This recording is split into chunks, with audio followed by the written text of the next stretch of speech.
Hi everyone, my name is Akshay and I'm one of the interns at Insight Outreach this summer.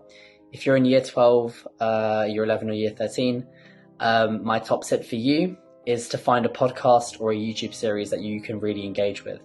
Personally, I think it's a really good way to find out more about a subject that you really like, which is not very rigorous, not very stressful, but can be really interesting and really productive. You get to hear from people that you've never encountered before, you'll find out about topics you've never studied in your lessons before, and it's a really good way to bolster your personal statement and kind of kickstart your university career. Examples include, if you're a historian, BBC History Magazine's Extra podcast or Dan Snow's History Hit. If you're an economist, you could look at Free Economics Radio or The Flip Side by Barclays Bank.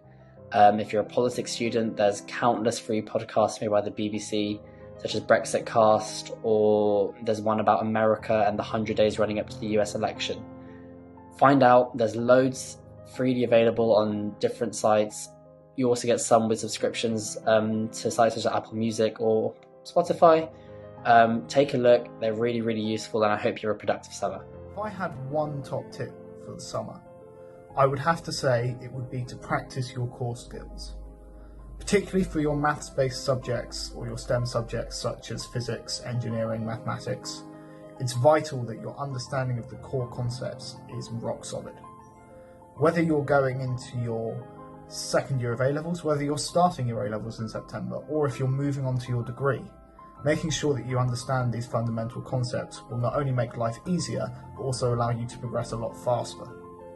Now, it doesn't have to be 4 hours a day every single day for all of summer, because that is too much work. You need a break. However, even half an hour a week will mean that you're a lot more confident about those core skills when you come to study whatever you're doing in September. Hello, I'm Wayne, and I'm interning at IO this summer. One of my key tips to have a productive summer is to have an accountability partner. What this is in the context of education is a study buddy with a little bit more responsibility.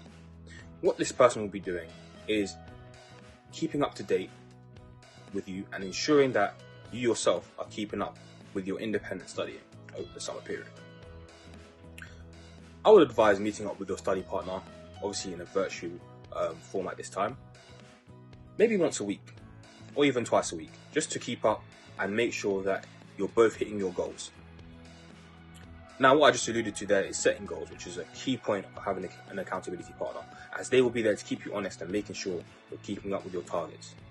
An accountability partner in this setting ideally would be someone who's doing your subject, which is key, as you know, you'd have that general understanding as to what that subject entails.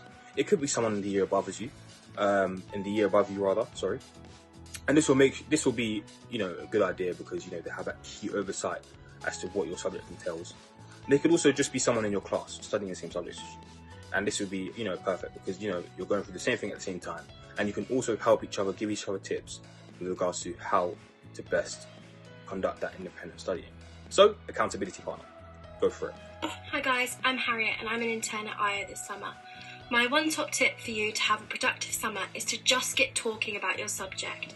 A lot of us have read a lot of books, we know a lot about our subject, but what the skill that we lack is being able to talk passionately and academically about this subject. I think if you start engaging in conversations with people, making sure that your opinions are formed very well and that you were able to express them is a really useful tool, no matter what you're doing in September and what is to come for you in academia. Hi, my name's Jemima.